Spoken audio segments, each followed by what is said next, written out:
This is a classic in the making.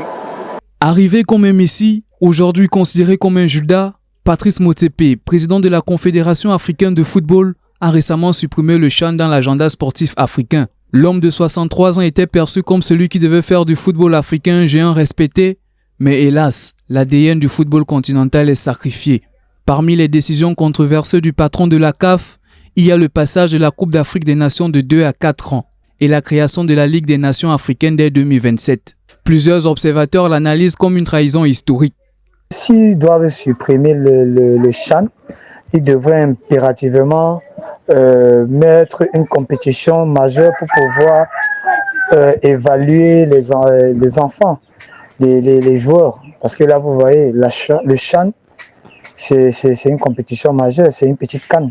Ce n'est pas aussi une bonne raison. Pourquoi? Parce que, vous voyez, la Coupe du Monde se joue en 4 ans, la Coupe d'Europe se joue en 2 ans, les championnats se jouent chaque année. Donc voilà, si les championnats africains se jouent et que la Coupe d'Afrique se joue en 2 ans, pour moi, je ne trouve pas de problème.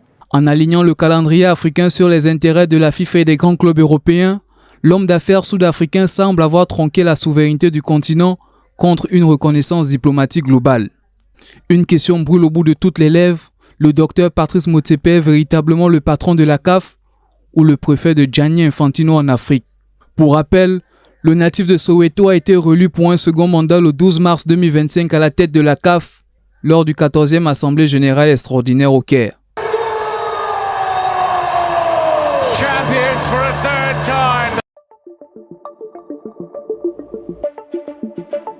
Le Messager télévision à l'écoute du peuple.